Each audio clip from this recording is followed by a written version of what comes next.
Hi, good afternoon. It's for me a pleasure to be back in Dubrovnik. In particular, it's an honor to be the first High Representative coming to this very important South European Summit.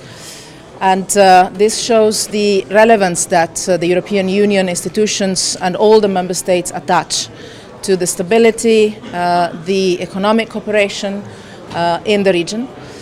This is also the way that can accompany in the best possible manner the integration of the Balkan Six in the European Union. It's a process that, as you know, is extremely important for us. We have common challenges. We have also common opportunities. We have in this region, in general, a young population that is demanding opportunities and chances and open societies and democratic fields. And so this process can accompany very well the process of enlargement that we are pursuing as the European Union together with our partners. And as I often said, the future of the European Union will not be at 27 after the UK will leave us. We will for sure have new member states. From the European Union perspective, it is not a matter of if this will happen, but when this will happen. And we see committed partners in this region, in the Western Balkans in particular, on the path of reforms. So for me, this is going to be also an excellent opportunity to have bilateral meetings with the leaders of the region. Again, we meet very often. Just a couple of weeks ago, I hosted a meeting with all of them in Brussels, and we're going to meet again in Trieste in July. So I'm grateful to Croatia, to the President, to the Prime Minister, to the government for this opportunity we have and for the leadership in this chairmanship as they pass it over. And I'm really particularly glad to be here. I'm just coming from Tallinn when we were with all the Commission and the new presidency that is starting tomorrow. We reconfirmed the fact that enlargement is going to be one of the key issues we will deal also in the coming months. I don't comment on that. Will you discuss it on the College of Tuesday? As President said, yes. On the EU defense plans, do you think they should be open for the candidate countries?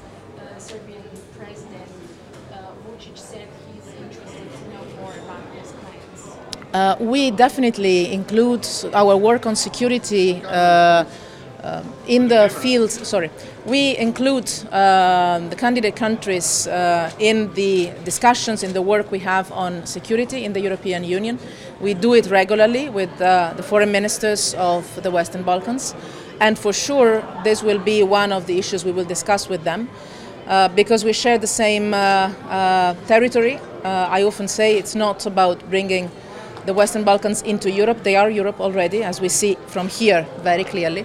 And so it's not only an interest of the Western Balkan countries, but it's also an interest of the European Union member states and the European Union institutions to have a strong security cooperation with all of the region. And I think also the format of the meeting today shows that we are linked, not only when it comes to security, but also when it comes to economic investments and the development of infrastructures, and obviously a way of tackling issues and even tensions that is on dialogue and mutual understanding. What role of Croatia and Slovenia do you expect because of overall geopolitical things going on around Europe and its neighborhood concerning security challenges? So what role do you expect from Croatia and Slovenia as EU members towards the rest of the region?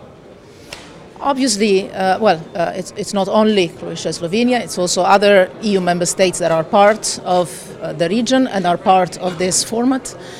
They are the first, I would say, more convinced member states on the need to accompany all the region inside the European Union. I think their experience can be shared.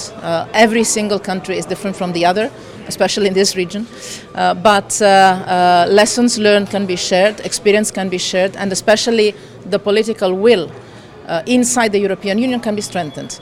I was particularly pleased to see that all the heads of state and government of the European Union in the Council in March reaffirmed in an unequivocal manner their determination, their commitment to enlargement and to have this process going on. So I see this as somehow a political victory for this region, for the member states of this region, and also for me personally, as I come just across the Adriatic, it's also natural for me to feel a little bit part of this region. What do you see as the biggest security challenge in this region? We heard today words as radicalization and all the things that are threatening Europe from the outside. So what do you see as that? I think this region has an enormous potential in terms of prevention of radicalization.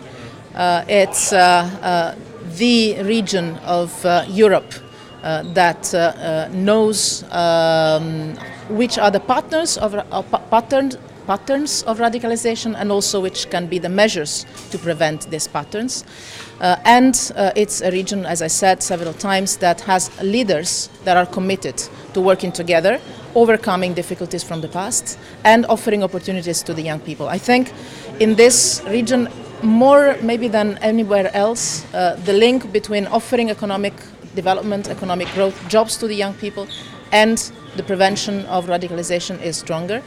I think that we need it as European Union, also in terms of understanding some of the dynamics. And then obviously we need the security cooperation as we are doing it in terms of exchange of information, border controls and things like that. As we saw very clearly last year, there is already a strong, solid coordination and cooperation that benefits both the countries in the region that are not EU member states and those that are member states and are not in the region, because we are facing exactly the same challenges in Europe. When do you expect a continuation in dialogue between Belgrade and Pristina?